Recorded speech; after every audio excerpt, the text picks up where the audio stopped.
सृष्टि आपका स्वागत करती हूं। आइए नजर डालते हैं आज की कुछ खास खबरों पर। रायगढ़ जिले में विभिन्न परियोजनाओं के लिए जबरन भूमि अधिग्रहण के विरोध में बड़ी संख्या में किसानों ने रायगढ़ कलेक्टर कार्यालय पर मोर्चा निकाला। पेन तालुका में JSW और विरार अलीबाग मली मॉडल कॉरिडोर और रोहा मुरुद तालुका में ब्लक ड्रग्स फार्मा पार्क के लिए भूमि संपादित किया जा रहा है। इसके खिलाफ किसानों के साथ मोर्चा निकाला।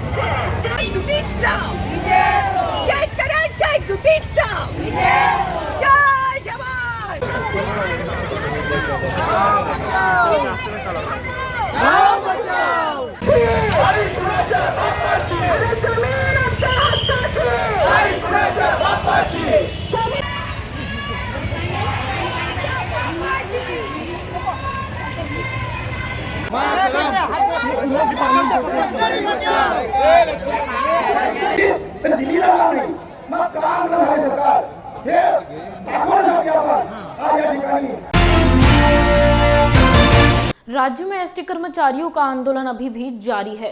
राज्य सरकार ने अपने कर्मचारियों के वेतन में वृद्धि की है। परिवहन मंत्री अनिल परब एसटी कर्मचारियों के साथ चर्चा कर रहे हैं। साथ ही उप मुख्यमंत्री अजित पवार ने एसटी कर्मचारियों को समझदारी दिखाने और राज्य सरकार के सहनशीलता का अंत नहीं करने की चेतावनी दी है।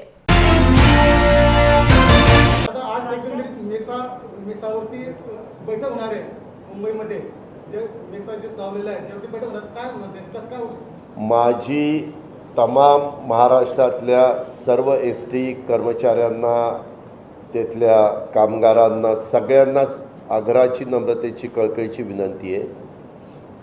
तुम्ही ज्या कारणाकरता संप केला विलिनीकरण त्याकरता कमिटी केलेली आहे, ती कमिटी जोपर्यंत रिपोर्ट देत नाही तोपर्यंत त्याबद्दलचा निर्णय राज्य सरकार घेऊ शकत नाही। नंबर 1, कारण हे हायकोर्टात प्रकरण गेलं होतं। हायकोर्टाला पण सांगण्यात आलं की चीफ सेक्रेटरीच्या अध्यक्षतेखाली अजून काही त्याच्यामध्ये 2-3 सदस्य सचिव लोक फायनान्सचे आणि परिवहनचे अशा प्रकारची ती कमिटी आहे। तो अहवाल आल्यानंतर त्या संदर्भातला काय निर्णय व्हायचा तो होईल। पण तोपर्यंत आजूबाजूच्या राज्यांच्या पेक्षा आपल्या इथं एसटी कर्मचाऱ्यांना पगार मानधन हे कमी होतं। ते आम्ही आजूबाजूच्या राज्यांच्या एवढं म्हणजे कुठल्या कर्नाटक, तामिळनाडू, आंध्र प्रदेश, तेलंगणा, मध्य प्रदेश, गुजरात ही आजूबाजूची जी राज्य आहेत त्यांच्या बरोबरीमध्ये आपण आणलेलं आहे। त्याच्यामध्ये वाढ केलेली ते आकडे देखील आपण सगळ्या पत्रकार मित्रांनी इलेक्ट्रॉनिक आणि प्रिंट मीडियानी सगळ्यांच्या करता दाखवलेले आहेत। आता एवढा सगळा भार त्याच्यामध्ये घेतलेला आहे। आता असं असताना शाळा सुरू झाल्या, कॉलेजेस सुरू झाले, कुठं वेगवेगळ्या ठिकाणी भरती असते आणि अशा वेळेस सर्वसामान्य मुलांना मुलींना गोरगरिबांना जाण्याच्या करता हे गरिबाचं एक वाहन आहे आणि असं होताना देखील कर्मचारी त्याच्यामध्ये हट्टाला पेटलेत, हे बरोबर नाही। हा हट्टीपणा योग्य नाही। शेवटी कर्मचारी पण आपलेच आहेत, प्रवासी पण आपलेच आहेत। ह्याच्यामध्ये अतिशय समजूतदारपणे भूमिका घेतली गेली पाहिजे। मी अनेकदा सांगितलेलं आहे की राज्यातल्या कुठलाही प्रश्न असला तरी प्रश्न मांडणाऱ्यांनी पण 1-2 पावलं पुढं मागं सरकलं पाहिजे आणि ज्यांच्याकडे मागण्या असतात त्यांनी पण 1-2 पावलं पुढं मागं सरकलं पाहिजे। ही भूमिका महाविकास आघाडीच्या सरकारने त्या ठिकाणी स्वीकारली। आमचे त्या खात्याचे मंत्री अनिल परब साहेब तर सातत्याने त्यांच्याशी चर्चा करतायत, बोलतायत। हे करत असताना ते मागं हटायला तयार नाही। माझी विनंती आहे की टोकाची भूमिका कृपा करून घ्यायला लावू नका। आत्तापर्यंत अनेकदा मुभा अनिल परब साहेबांनी दिली, पण आता मात्र ह्याची सहनशीलता संपण्याची वेळ आलेली आहे. आता सहनशीलतेचा अंत कृपा करून कुणी पाहू नये, माझी कळकळीची नम्रतेची विनंती आहे सगळ्या एस टी कामगारांना आणि त्यांच्या सहकाऱ्यांना की आता कुठंतरी कामावर येऊन सुरुवात त्या ठिकाणी केली पाहिजे. त्याच्यामध्ये कधी कधी एस टी काही जण चालवतात, तिथं दगडफेक केली जाते. शेवटी तिथलं नुकसान झालं तर जनतेचंच एक प्रकारचं ते नुकसान असतं. ह्याच्यातनं कोण काय मिळवतं? जर दगड म्हणजे काही जण नोकरीला येत आहेत, उद्याच्याला जर वेगळी भूमिका घेऊन मेसासारखा काही निर्णय घेतला गेला किंवा टोकाचा निर्णय घेऊन मागच्या काळामध्ये असा तुटेपर्यंत ताणायचा प्रयत्न झालेल्या संपांच्यामध्ये काय अवस्था झालेली हे आपण बघितलं. जर कोणी ऐकायलाच तयार नसेल तर मग नवीन भरती जर सुरू केली तर नोकरीचा प्रश्न येणार आहे का नाही?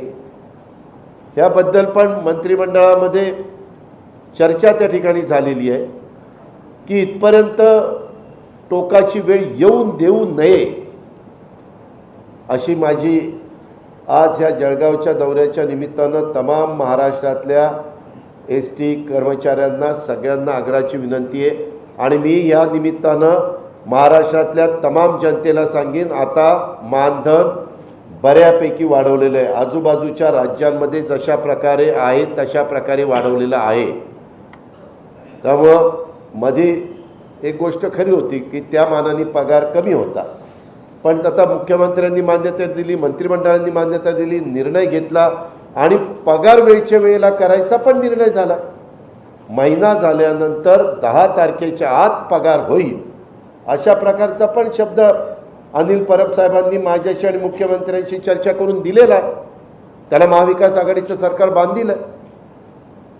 त्याकरता त्यांनी आता समंजस भूमिका घ्यावी. आपण सगळेजण एका परिवारातले महाराष्ट्राचे आहोत आणि म्हणून इतके कुठंतरी टोकापर्यंत जाण्याचं निर्णय घेण्याची वेळ येऊन देऊ नका, अशी माझी विनंती. संपूर्ण महाराष्ट्र की नगर परिषद एवं जिला परिषद की सरकारी स्कूल सरकार व प्रशासन की लापरवाही के कारण नगर परिषद और जिला परिषद की सरकारी स्कूल एक एक करके बंद होते जा रही है। परिणाम स्वरूप सामान्य और गरीब जनता के बच्चों का भविष्य सरकार एवं प्रशासन की लापरवाही के कारण अंधकार की ओर जा रहा है। इसीलिए महाराष्ट्र के उप मुख्यमंत्री उद्धव ठाकरे से हमारी संगठन ने मांग की है कि संपूर्ण महाराष्ट्र की नगर परिषद एवं जिला परिषद की जो सरकारी स्कूल है जो बंद हो चुकी है उनको ठीक करके फिर से शुरू करें।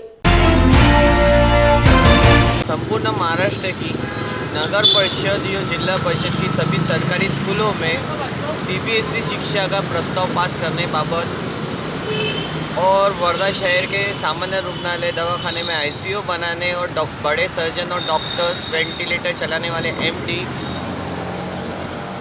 और महात्मा गांधी विद्यालय में 26.5 लाख का भ्रष्टाचार उजागर करने के बाद भी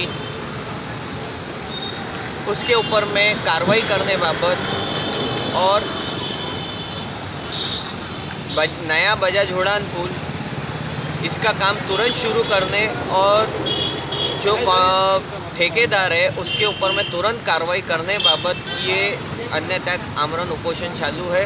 और जब तक के मुख्यमंत्री साहब महाराष्ट्र के लिखित आश्वासन नहीं देते कि सीबीएसई शिक्षा का प्रस्ताव हम पास करेंगे और केंद्र सरकार से बात करेंगे, इस विषय में लिखित में मुझे प्रस्ताव नहीं देते जब तक कि मैं अपना आमरण उपोषण चालू रखूँ।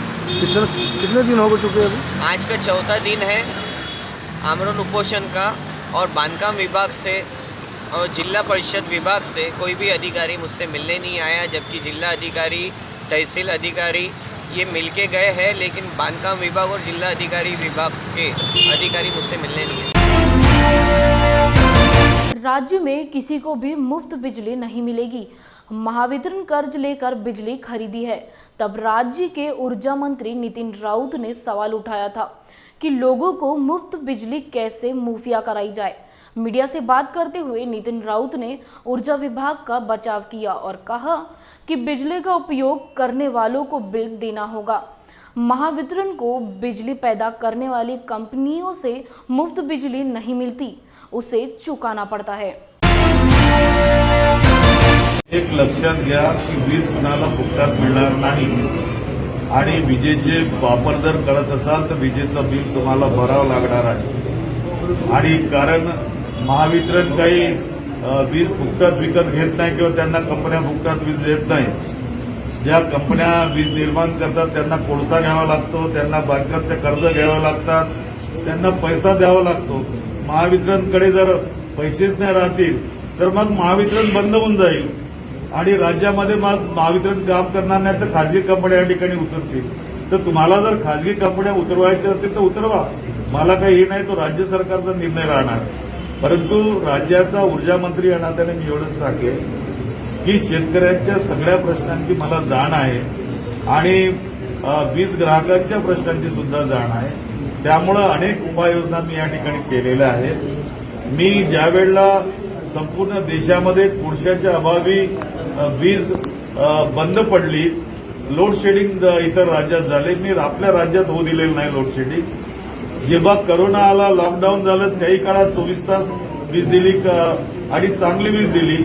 महापूर आला, अतिवृष्टी झाली, त्याही काळामध्ये लवकर धावत जाऊन त्यांच्याकडचे कनेक्शन्स आम्ही रिस्टोर केले आणि विजेचा पुरवठा केला।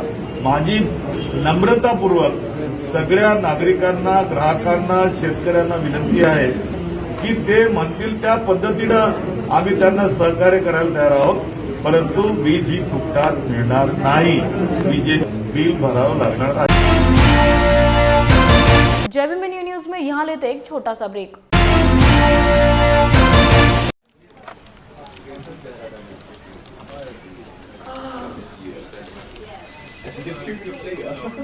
सर एक फाइल देना प्लीज।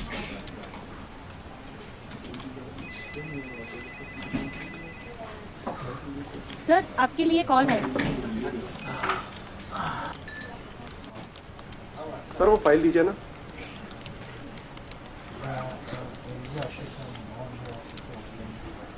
बॉस ने मीटिंग बुलाई। क्या यार, आदमी की तकलीफ को तो समझो। बाहर बाहर उठो बैठो उठो बैठो। जनाब, तकलीफ उठने बैठने की नहीं, तकलीफ बवासीर की है। अभ्युदय पाइल्स लेजर हॉस्पिटल, जहां आयुर्वेद तथा लेजर से उपचार होता है। ना कोई दर्द, ना कोई टाका और हॉस्पिटल में ज्यादा दिन भी रुकने की आवश्यकता नहीं। अभ्युदय पाइल्स लेजर हॉस्पिटल में अंतर्राष्ट्रीय एवं अनेक राष्ट्रीय पुरस्कार से सम्मानित डॉक्टर प्रवीण साहवे व डॉक्टर पूजा साहवे द्वारा फिशर, भगंदर, बवासीर, पाइलोनियल साइंस का आयुर्वेद तथा आधुनिक लेजर से उपचार किया जाता है। तो आज ही मिलिए Abhyudaya piles laser hospital, cosmetic तथा gynaecology centre, Shri Sai Ram apartment, Rameshwari Chowk, Nagpur तथा लोहार समाज भवन के पीछे महापुष्प सोसाइटी, शताब्दी नगर चौक से मनीष नगर रोड, नागपुर। कॉल 99707 43318 और विजिट करें www.pilesfistulacure.com।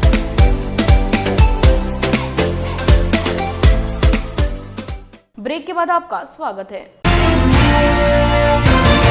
10वीं 12वीं की परीक्षा को लेकर पालकों में कोरोना की पृष्ठभूमि में स्कूल शिक्षा मंत्री वर्षा गायकवाड़ ने गुरुवार को भ्रम के माहौल का आखिरकार सफाया कर दिया। उन्होंने कहा कि 10वीं और 12वीं की परीक्षाएं ऑफलाइन यानी नियमित आधार पर होगी। 10वीं की लिखित परीक्षा 15 मार्च से 18 अप्रैल 2022 तक, तो वहीं 12वीं की लिखित परीक्षा 4 मार्च से 7 अप्रैल तक आयोजित की जाएगी। नमस्कार, आज मी आपल्या सगळ्यांशी 10वी आणि 12वीच्या परीक्षा संदर्भामध्ये संवाद साधण्यासाठी बोलत आहे। आपल्या सगळ्यांना माहिती आहे की ओमिक्रॉन संदर्भामध्ये आपण सातत्याने मॉनिटरिंग करत आहोत आणि हे करत असताना 10वी आणि 12वी ही विद्यार्थ्यांच्या दृष्टिकोनातून, पालकांच्या दृष्टिकोनातून खूप महत्त्वाचं वर्ष असतात आणि या परीक्षा कशा होणार, कधी होणार या संदर्भामध्ये सातत्याने आमच्याशी विचारणा होत असते। आणि आज या प्रश्नांना उत्तर देण्यासाठीच मी या ठिकाणी आलेले आहे की आपल्या माध्यमिक शालांत परीक्षा म्हणजे इयत्ता 10वी आणि उच्च माध्यमिक शालांत परीक्षा म्हणजे इयत्ता 12वीच्या परीक्षा संदर्भामध्ये आपल्या सगळ्यांना माहिती अवगत करण्यासंदर्भात मी बोलत आहे. 12वीची जी परीक्षा असेल ती परीक्षा लेखी परीक्षा 4 मार्च ते 7 एप्रिल या कालावधीमध्ये होणार आहे. त्याचबरोबर इयत्ता 10वीची जी परीक्षा आहे जी लेखी परीक्षा आहे ती 15 मार्च ते 18 एप्रिल या काळामध्ये होणार आहे. या व्यतिरिक्त ज्या प्रात्यक्षिक लेखी व तोंडी परीक्षा असतील या 12वीच्या ज्या आहेत त्या 14 फेब्रुवारी ते 3 मार्चपर्यंत होणार आहेत आणि 10वी संदर्भामधल्या ह्या परीक्षा ज्या आहेत त्या 25 फेब्रुवारी ते 14 मार्च या कालावधीमध्ये ह्या परीक्षा होणार आहेत. विद्यार्थ्यांना मी सांगू इच्छिते आपली परीक्षा ही मागील काळामध्ये जशी ऑफलाईन पद्धतीने होत होती त्याच तऱ्हेने ऑफलाईन पद्धतीने होणार आहे. मागील काळामध्ये आपण जसे पेपर देत होता तशाच तऱ्हेचा पेपर पॅटर्न आणि तशाच तऱ्हेचं मूल्यमापन यावेळेला सुद्धा असेल आणि जे मूल्यमापन आपल्या सर्वांना माहिती आहे की आपली परीक्षा जी असते ती आपली परीक्षा लेखी परीक्षा जी असते त्या परीक्षेच्या माध्यमातून जे आपले पेपर असतील त्या संदर्भामधलं ते असेल. मी आपल्या सर्वांना खूप साऱ्या शुभेच्छा देते आणि आपल्याला एवढंच सांगू इच्छिते की आपलं आरोग्य आणि आपली सुरक्षितता याच्यावर आमचं पूर्णपणे लक्ष आहे. येणाऱ्या काळामध्ये 10वी आणि 12वीच्या परीक्षांच्या शुभेच्छा देत असताना या परीक्षा ऑफलाईन पद्धतीने होतील आणि ह्या परीक्षा ज्या आहेत त्या नेहमी म्हणजे पूर्वीप्रमाणे जसं घडत आलं होतं त्याचप्रमाणे बोर्डाच्या माध्यमातून घेतल्या जातील. धन्यवाद. 1971 के भारत पाक युद्ध में भारतीय सैनिकों ने अदम्य साहस का परिचय देते हुए अपने देश को जीत की ओर अग्रसर किया. जवानों के बलिदान और समर्पण से देश सुरक्षित है. इस युद्ध में भारतीय सैनिकों की युद्ध कथा आज के युवाओं के लिए प्रेरक है. SSNJ 16 दिसंबर को आयोजित विजय दिन समारोह के महाविद्यालय प्राचार्य डॉक्टर गणेश मालधुरे ने प्रस्तुति दी. अनऑफिशियल बोल देते, उन्होंने कहा नो, अनऑफिशियली ऑफिशियल होगा. आप आओगे, मेरे सामने सिग्नेचर करोगे और आपकी जितनी भी सेना बांग्लादेश में तैनात है वो लोग हमारे सामने सरेंडर हो जाएंगे. आपको आश्चर्य हो जाएगा कि लेफ्टिनेंट जनरल निवाजी को सिर्फ आधा घंटा दिया था और आधे घंटे में उसने सरेंडर किया. उसकी इच्छा नहीं थी और 90,000 से ज्यादा सैनिकों ने, पाकिस्तानी सैनिकों ने अपने शस्त्र नीचे रखे, सरेंडर किया. वो जो सीन है वो जो दृश्य है वो दृश्य बिल्कुल कभी भी भूलने वाले नहीं है. पाकिस्तान हमारा गुस्सा क्यों करते हैं? सबसे ज्यादा उन लोगों को हमने उस लड़ाई में शरणागति स्वीकारने के लिए हमने ये किया था. 99 की जो लड़ाई है या अभी भी जो हम लोगों को जो तकलीफ जो होती है पाकिस्तान की ओर से, उसका सबसे ज्यादा रीजन है 1971 की लड़ाई. कश्मीर एक भाग है, 71 की लड़ाई एक भाग है. फिर 16 दिसंबर को एक तरफ उन्होंने हमारे साथ करार किया, सिग्नेचर लिया, और दूसरी तरफ क्या किया? दूसरी तरफ उन्होंने बसंतर नदी के पास अपना कब्जा जमाया. बसंतर नदी ऐसा ठिकान है जहां से कश्मीर का रास्ता जाता है. उन्होंने सड़क उड़ा दी, पुल जो था वो उड़ा दिया.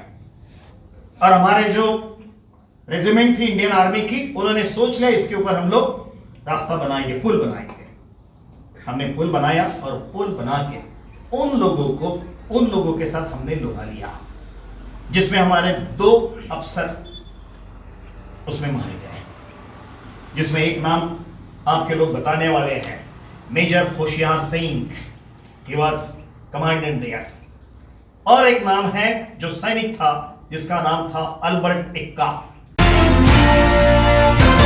त्रिपुरा में घटना के विरोध में कारंजा में 12 नवंबर को हटाए गए हमारे पदाधिकारियों तथा कार्यकर्ताओं ने मोर्चा के दौरान कोई अपराध नहीं किया, लेकिन सत्ताधारी पक्ष के स्थानीय नेता के कहने पर उनके ही लोगों ने पत्थर फेंके और MIM के पदाधिकारियों को बदनाम करने की साजिश रची. सीसीटीवी फुटेज के मुताबिक MIM के प्रदेश अध्यक्ष डॉक्टर अब्दुल गफ्फार ने वाशिम में एक संवाददाता सम्मेलन में बोलते हुए कहा कि कारंजा पुलिस पर उन लोगों के खिलाफ एक तरफा कार्रवाई करने का आरोप लगाया जो कार्यालय में नहीं थे।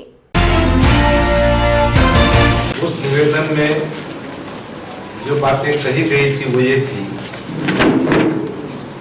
ये दोनों इंसिडेंट्स जिसके नाम पे एफआईआर दर्ज किए गए हैं उसमें एमआईएम का कोई भी पदाधिकारी या जिनके नाम आरोपी की यादी में है वो स्पॉट पे नहीं थे।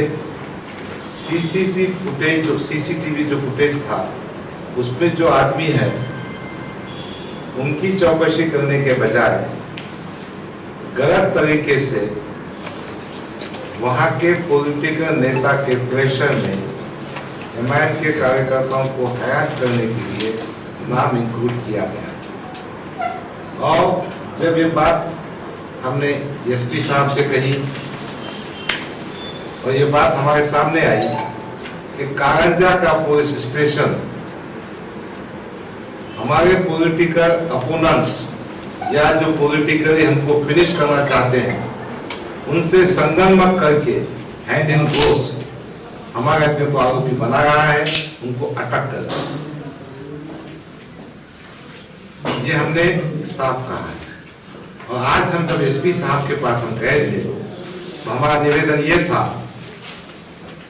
कि ये जो ऑफिसर है कहाँ का, कारंजा पुलिस स्टेशन का, ये आदमी पॉलिटिकल नेताओं के प्रेशर में आके झूठा एफआईआर बनाया, इसलिए इस आदमी को इंक्वायरी करके सस्पेंड करो, डिपार्टमेंटल कार्रवाई करो और इसकी पूरी सखोट चौकसी करो। हमने उसके एविडेंसेस भी दिए। दूसरी बात यह है जो सीसीटीवी फुटेज में जो उनको आरोपी दिख रहे उनको अरेस्ट करने के बजाय झूठे जिनको आरोपी बनाए उनके मकान पे रात बेरात जाकर लेडीज को तकलीफ देने का काम कर रहे। हमने आपको कॉपी भी दी, उसमें एग्जिबिट भी बोल के जो एक आरोपी की माता ने हमको लिख के दिया है। तो हमारा कहना यह है कि यहाँ के नेता वो कारंजा के पुलिस के माध्यम से झूठे केसेस बुक करके हमारे कार्यकर्ताओं को जो इनोसेंट है उनको हैरास करने का काम कर रहे हैं और पॉलिटिकली उनको डैमेज करने का काम कर रहे हैं। तो हम एसपी साहब के पास गए थे, एसपी साहब ने कहा कि हम इसकी इंक्वायरी एडिशनल एसपी के पास देते हैं, इनोसेंट्स पे कोई कार्रवाई नहीं होगी। जो रूटीन आंसर होता ना, भाई गुनाह नोंद हुआ 12 तारीख, आज है 16 दिसंबर, अब तक भी आप इनोसेंट को बचाने की काम कर रहे हो, घर पे ढूंढ के निकाले, तो क्या समझना हमने? तो हम एसपी साहब के जवाब से समाधान ही नहीं है। हम इस मसले को स्टेट माइनॉरिटीज कमीशन और जरूरत पड़ी तो कोर्ट का दरवाजा खटखटाएंगे। हमारे आमदार हमारे खासदार के साथ यहाँ धरना आंदोलन करेंगे। इस प्रेस कॉन्फ्रेंस के माध्यम से कहना चाहते हैं कि पुलिस डिपार्टमेंट हमारे कार्यकर्ताओं को इम्प्लीकेट गैर कानूनी तरीके से, झूठे तरीके से ना करे। जय भीम इंडिया न्यूज में यहाँ लेते एक छोटा सा ब्रेक।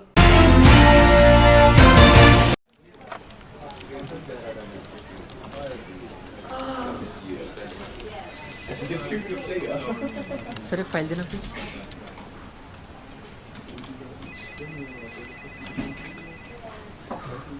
सर आपके लिए कॉल है।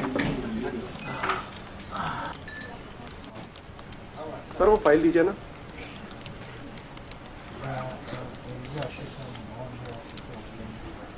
बॉस ने मीटिंग बुलाई। क्या यार, आदमी की तकलीफ को तो समझो। बाहर बाहर उठो बैठो उठो बैठो। जनाब, तकलीफ उठने बैठने की नहीं, तकलीफ बवासीर की है। अभ्युदय पाइल्स लेजर हॉस्पिटल, जहां आयुर्वेद तथा लेजर से उपचार होता है। ना कोई दर्द, ना कोई टाका और हॉस्पिटल में ज्यादा दिन भी रुकने की आवश्यकता नहीं। अभ्युदय पाइल्स लेजर हॉस्पिटल में अंतर्राष्ट्रीय एवं अनेक राष्ट्रीय पुरस्कार से सम्मानित डॉक्टर प्रवीण साहवे व डॉक्टर पूजा साहवे द्वारा फिशर, भगंदर, बवासीर, पाइलोनियल साइंस का आयुर्वेद तथा आधुनिक लेजर से उपचार किया जाता है। तो आज ही मिलिए Abhyudaya piles laser hospital, cosmetic तथा gynaecology centre, Shri Sai Ram apartment, Rameshwari Chowk, Nagpur तथा लोहार समाज भवन के पीछे महापुष्प सोसाइटी, शताब्दी नगर चौक से मनीष नगर रोड, नागपुर। कॉल 9970743318 और विजिट करें www.pilesfistulacure.com।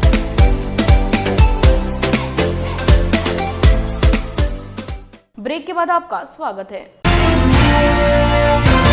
गोंदिया जिले के देवरी तालुका के एक दुरुस्त नक्सल प्रभावित क्षेत्र गरार टोला के नागरिकों ने पिछले 6 वर्षों से गांव में मुख्य सड़कों की खराब स्थिति के कारण 21 दिसंबर को गोंदिया जिले में आगामी जिला परिषद और पंचायत समिति चुनाव का बहिष्कार करने का फैसला किया।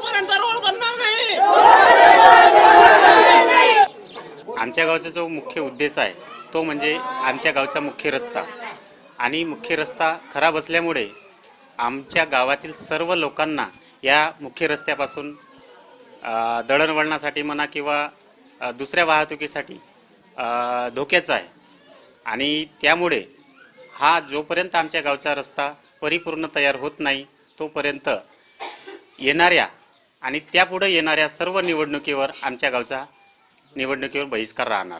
आपल्या गावामध्ये एकूण 600 मतदार आहेत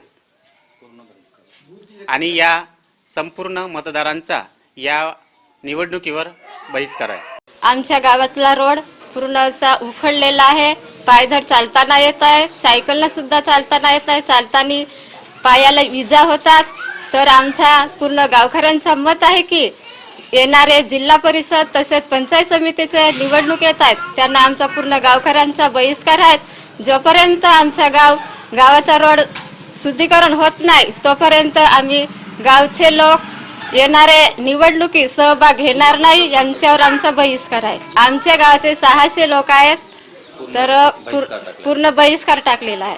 10 वर्षाच्या आधी आमचा हा रोड झाला होता डांबरीकरण आणि 2-3 वर्षाच्या नंतर या रोडची फुटण्याची परिस्थिती चालू झाली आणि आता संपूर्ण हा रोड असा फुटला का पूर्ण डांबरीकरण उखडून गेला आणि त्यानंतर आम्ही या रोडसाठी पूर्वीच्या आमदाराला मग नंतरच्या आता जो आमदार कार्यरत आहे या आमदारांना विनंती केला आणि हा आधीचे जो जिल्हा परिषदचे मुख्यमंत्री सडक योजनेमध्ये जो होता हा रोड त्यातून मुख्यमंत्री सडक योजना या सरकारच्या कालावधीमध्ये बंद झाल्यामुळे हा रोड आता जिल्हा परिषदकर रेन्युअल केला आहे आणि आम्ही अधिकाऱ्याला विचारले असता त्यांनी सांगितलं का नियोजनमध्ये आहे पण तेच सांगतात का भाई आमच्याकडे सरकार निधी देत नाही आणि निधी कोटपर्यंत गव्हर्नमेंट देत नाही आणि आमचा रोड का होत नाही म्हणून आम्ही आता जो येणारी आज जो निवडणूक आहे याच्यावर आमचा पूर्ण बहिष्कार आहे। जिल्हा परिषद आणि पंचायत समितीच्या निवडणुकीवर आमचा पूर्ण बहिष्कार आहे। हिंगनघाट तालुका के पिंपरी में वार्ड नंबर 1 में गांव के सीवरों में पानी जमा होने से यहां गंदगी का साम्राज्य खड़ा हो गया था। यह रुका हुआ पानी क्षेत्र में डेंगू के लक्षण पैदा कर सकता है। इसलिए शुक्रवार को वार्ड के नागरिकों ने ग्राम पंचायत प्रशासन से इस गंदगी को तत्काल हटाने की मांग की है। ग्रामपंचायतलं संपूर्ण पाणी या नालीच्या जवळ येऊन आहे, संपूर्ण नाल्या भरून आहे, यामुळे या जनतेला त्रास होऊन राहिलेला आहे। प्रश्न असा आहे की ग्रामपंचायतला वारंवार सांगितलं की हे पाणी हे नाल्या साफ करा, पण नाल्या साफ करायला तयारच नाही। JCP आणतो हो करतो, हीच सुरू आहे। आज संपूर्ण पाहून घ्या तुम्ही, आज संपूर्ण नाली भरून आहे। छायाबाई पवारच्या घरापासून आहे, आज हनुमानजी चहानकारच्या घरापासून पाणी आहे, आज सचिन पवार आहे इकडे। त्यामुळे हे जे भरून आहे पूर्ण याच्यात खातं गेलेले आहे, कचरा गेलेले आहे। ग्रामपंचायत काही लक्ष द्यायला तयार नाही। वारंवार ग्रामपंचायतला आम्ही सांगितलेलं आहे। हे पाणी कुठून कुठपर्यंत येते? हे पाणी संपूर्ण गावातलं पाणी आहे ना, या नालीने येत असते। अच्छा आणि त्या नालीतून पाणी आल्यानंतर इथे हे साचून राहते। वारंवार ग्रामपंचायतला सांगितलेलं आहे, पण काय लक्ष द्यायला ते तयार नाही। ते फक्त आपल्या खुर्च्या सांभाळतात, बाकी काही घेणदेण नसते त्यांना। आणि आश्वासन असे देतात निवडणुकीच्या वेळेला की जेणेकरून आमचं पालन पोषणच तेच करणार आहे असं दाखवतात। तर ही समस्या आहे, तुम्ही सांगा। याकडे कुणी आले नाही का कर्मचारी? कुणीच नाही आले पाहण्यासाठी, कुणीच पाहण्यासाठी आले नाही, कुणी विचारलं नाही। आपण सांगायला जाओ तर करतो, हो पाहतो असे बोलतात ते। मग काय म्हणावं आम्ही? किती वर्षापासून आहे ही हे खात्याचे अधिकारी? हे 1 वर्ष झालं। 1 वर्ष झालं। मागच्या उन्हाळ्यामध्ये साफ केली होती त्यांनी। आणि परत मी त्यांना सांगितलं होतं की हे म्हटलं तुम्ही इथून जेसीपी लावून पूर्ण ते नालीचं पाणी तिथे न्या। तर उन्हाळ्यामध्ये सांगत होते JCP आली, येऊन राहिलेली आहे, ते करून राहिलेली आहे, बस होतेच ते। तोपर्यंत पावसाळा आला। मग मी पावसाळ्यामध्ये गेलो का हे कसं बा म्हटलं, तर ते म्हणे नाही आता JCP येत नाही। अरे पण जेव्हा येणार होती तेव्हा तुम्ही सांगत होते आज येणार आहे। माझ्याच तर शेतात JCP आली, तेव्हाच मी ग्रामपंचायतला सांगितलं JCP माझ्या शेतात आली, म्हटलं हे काम तुम्ही करा। ते सांगत होते आम्हाला हे टेंडर काढा लागते, ते टेंडर काढा लागते, या पद्धतीचे ते सांगत होते। पहा तुम्ही, हे वास्तव बघा। हो बरोबर। फक्त जनतेला आश्वासन देत जायचं, राज त्यांनी भोगायचं, हे काय आहे बा? आज दारिद्र्यात जगणं सुरू आहे। हे अशा घाणेरड्या पद्धतीमध्ये गावाच्या याच्यापाशी आज आपल्याला जगा लागते। साधी गोष्ट आहे का? इकडे आज आपल्या देशाचे पंतप्रधान सांगतात स्वच्छ भारत स्वच्छ अभियान, आणि हे कशाचं स्वच्छता आहे? प्रशासन दुर्लक्ष करीत आहे याकडे। हो, प्रशासनाला काहीच घेणं देणं नाही। आज के लिए बस इतना ही। आप देखते रहिए जय भीम इंडिया न्यूज।